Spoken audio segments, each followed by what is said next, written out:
नमस्कार, अस्सलामु अलैकुम। मैं हूं इमरान खान। बात 1990 की है, जब इराक के जालिम तानाशाह सद्दाम हुसैन ने एक मुल्क में फरमान जारी करके उस मुल्क के लोगों को दाढ़ी रखने पर पाबंदी लगा दी और जो इसका विरोध, इसकी मुखालफत कर रहा था, उसकी दाढ़ी प्लायर से खींच दी गई। अब भी जो लोग सद्दाम हुसैन को महान बताते हैं, वो इस पर गौर-ओ-खोज जरूर कीजिएगा।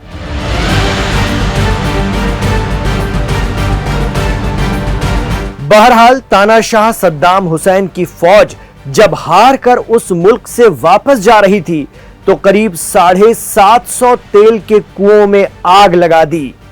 इससे माहौलियात यानी नेचर से लेकर फाइनेंशियली इतना नुकसान हुआ कि कोई और मुल्क होता तो उसे इस सानहे से उबरने में बरसों लग जाते। लेकिन कुवैत उबर गया। जी हां, दीन दुनिया वीकेंड स्पेशल में आज हम बात करेंगे कुवैत की।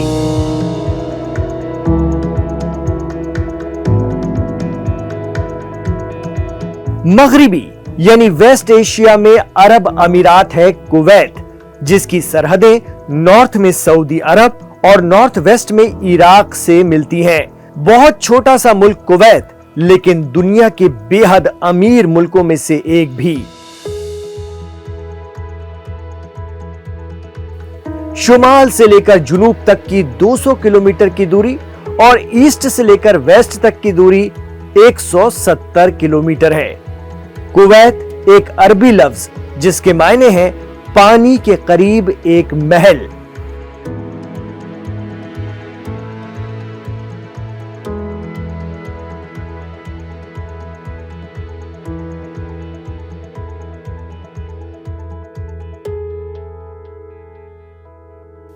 तो करीब 30 लाख की आबादी वाले इस मुल्क में आईन के मुताबिक चलने वाली राजशाही है। जी हां, कुवैत एक ऐसा मुल्क है जहां पर पार्लियामेंट्री सिस्टम को अपनाया गया है और यह उन कुछ ही अरब मुल्कों में शामिल है जहां इस तरह की सरकार चलती है।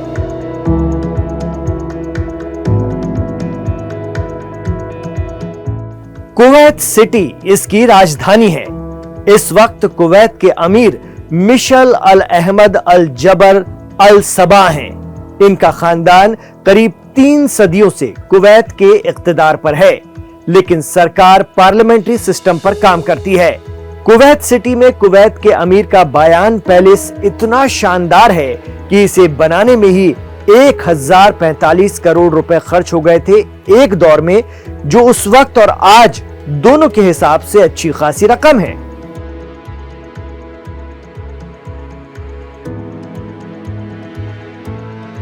तो साल 1930 के आसपास कुवैत में तेल के कुएं मिलना शुरू हुए और इसके बाद तो जैसे कुवैत के लोगों की जिंदगी ही, उनकी दुनिया ही बदल गई।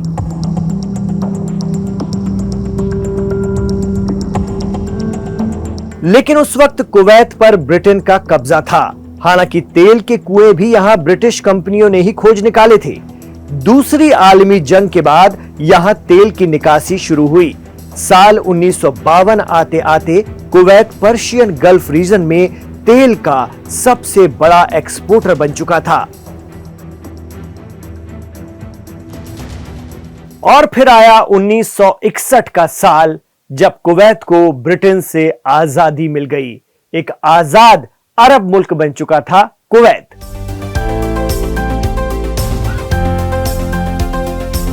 उन्नीस सौ 61 में ही कुवैत की आजादी के बाद शेख अब्दुल्ला अल सलीम अल सबह वहां के अमीर बने। इसके बाद कुवैत ने अपना कॉन्स्टिट्यूशन, अपना आईन तैयार किया, जिसके तहत साल 1963 में वहां पहली बार इलेक्शन हुए। पर्शियन गल्फ में कुवैत पहला अरब देश था जो पार्लियामेंट्री सिस्टम पर काम करना शुरू कर चुका था। 1960 से लेकर 1970 के बीच ये इलाके की सबसे डेवलप कंट्री बन चुका था।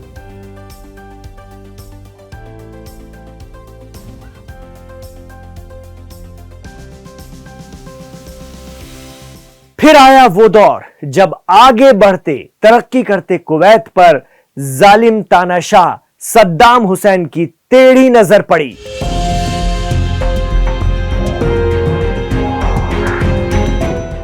अगस्त 1990 तड़के सुबह का वक्त था। करीब 1 लाख इराकी फौजी टैंकों, हेलीकॉप्टरों और ट्रकों के साथ कुवैत की सरहद में घुस गए। कुवैत की सरहद इराक से लगती है। उस समय इराक की फौज दुनिया की चौथी सबसे बड़ी सेना मानी जाती थी।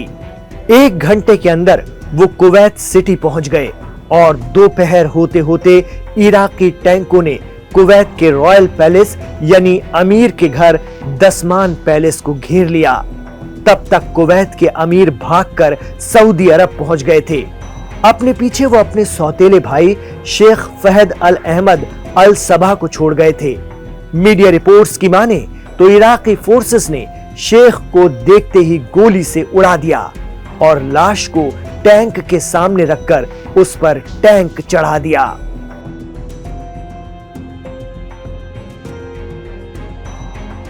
ऐसे में सऊदी पहुंचे कुवैत के अमीर और सऊदी हुकूमत ने अमेरिका से मदद मांगी, क्योंकि सऊदी की सरहद के पास भी इराकी फौजों का जमावड़ा बढ़ने लगा था।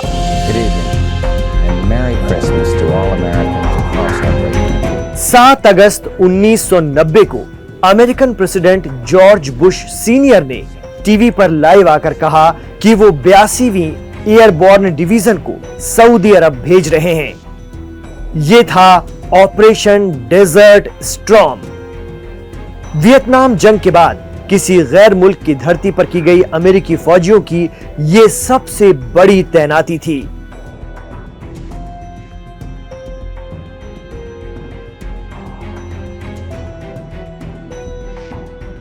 लेकिन अमेरिका से बिना डरे बिना घबराए तानाशाह सद्दाम हुसैन तो जैसे कुवैत में मनमानी पर उतर आए थे।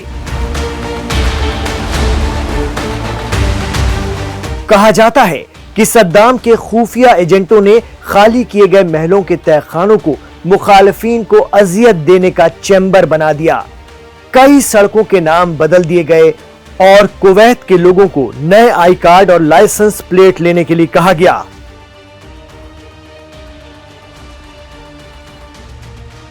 यहां तक कि बगदाद और कुवैत के दरमियान जो टाइम जोन है उसे भी खत्म कर दिया गया और इराक ये मानने लगा था, सद्दाम हुसैन ये मानने लगे थे कि कुवैत अब उसका ही हिस्सा है, उनका ही इलाका है। सद्दाम हुसैन ने एक फरमान जारी करके कुवैत के लोगों के दाढ़ी रखने पर पाबंदी लगा दी।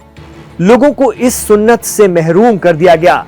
जिन लोगों ने इसकी मुखालफत की, चाहे वो मजहबी रहनुमा हो या फिर दीगर अवाम, उनकी दाढ़ी प्लायर से खींच ली गई। कुवैत एक बार फिर गुलाम बन चुका था, सद्दाम का गुलाम। जनवरी 1991 आ गया। कुवैत एक तरह से इराक का गुलाम बन चुका था और सद्दाम हुसैन वहां पर अपनी हुकूमत थोप रहे थे।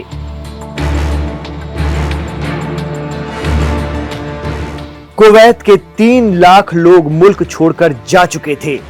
ऐसे में उस वक्त के अमेरिकी सदर बुश सीनियर ने 16 जनवरी 1991 को इराक पर हवाई हमले करने का हुक्म दे दिया। इसके बाद अमेरिकी एयरफोर्स ने पूरे इराक में भारी तबाही मचाई। 4 हफ्तों के अंदर इराक के 4 न्यूक्लियर सेंटर्स का नामो निशान मिटा दिया गया। तो अमेरिकी एयरफोर्स इराक पर चढ़ाई कर चुकी थी। हालात ये बने कि बीच में यूएसएसआर यानी सोवियत यूनियन को भी आना पड़ा। 18 फरवरी 1991 को इराक के फॉरेन मिनिस्टर तारिक अजीज मॉस्को गए और उन्होंने सोवियत संघ का कुवैत से बिना शर्त इराक के हटने का प्रस्ताव या तजवीज मान ली। इराकी फोर्स हार मान चुकी थी। सद्दाम ने अपने फौजियों को कुवैत से हटने का हुक्म दिया, लेकिन जाते जाते ये लोग कुवैत के सैकड़ों तेल कुओं में आग लगाकर चले गए। इन सब में सद्दाम के 1.5 लाख फौजी भी मारे जा चुके थे।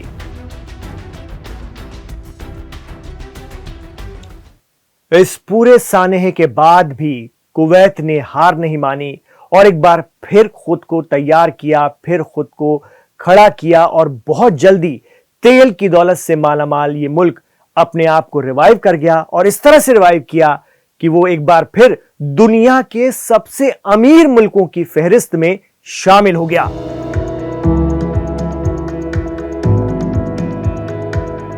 कुवैत में कच्चे तेल के 101.5 मिलियन बैरल भंडार या दुनिया के कुल जखीरे का करीब 7% तेल है। एक रिपोर्ट में बताया गया है कि कुवैती हुकूमत को उम्मीद है कि साल 2040 तक इनकी तेल निकालने की सलाहियत बढ़कर 4.75 मिलियन बैरल पर डे पहुंच जाएगी। आज कुवैत की करेंसी यानी कुवैती दीनार को दुनिया में सबसे महंगी करेंसी माना जाता है।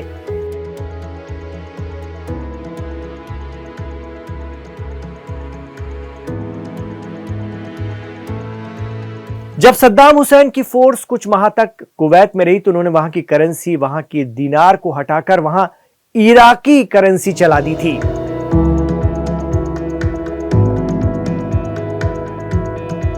साल 1991 में फिर कुवैत में कुवैती दीनार शुरू हुई सद्दाम के जाने के बाद। साल 2014 में कुवैत ने नई करेंसी शुरू की जिसे इस तरह से डिजाइन किया गया है कि कोई नाबीना भी उसे छूकर पहचान सके।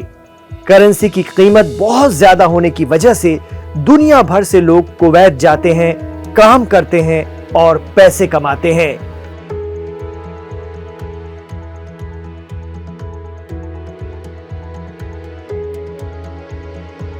फिलिस्तीन को लेकर भी कुवैत का स्टैंड बिल्कुल क्लियर है। कुवैत मानता है कि जो फिलिस्तीन को तस्लीम करेगा हम उसे तस्लीम करेंगे, मान्यता देंगे। जहां एक तरफ अरब मुल्कों का झुकाव इसराइल की तरफ तेजी से बढ़ा है, लेकिन कुवैत ने अब तक इसराइल से किसी भी तरह के ताल्लुकात से खुद को दूर ही रखा है, कम से कम सार्वजनिक तौर पर, पब्लिकली। पश्चिम पर्दा क्या चल रहा है ये कोई नहीं जानता।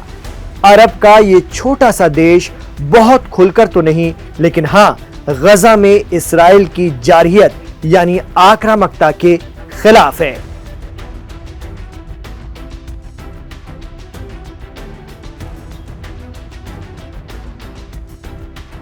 तो ये थी मिडिल ईस्ट के एक छोटे से मुल्क लेकिन बेहद अमीर, बेहद खास और बेहद तरक्की पसंद मुल्क के बारे में हमारी खास रिपोर्ट दीन दुनिया वीकेंड स्पेशल में। आपको कैसी लगी आप कमेंट बॉक्स पर जरूर बताइएगा। इमरान खान के साथ आखिर तक कनेक्ट रहने के लिए आपका बहुत बहुत शुक्रिया।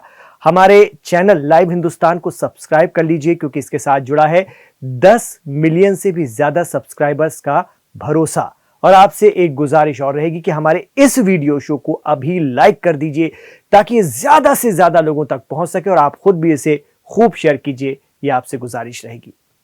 इमरान खान को दीजिए इजाजत, अपनी दुआओं में हमें हमेशा याद रखिएगा।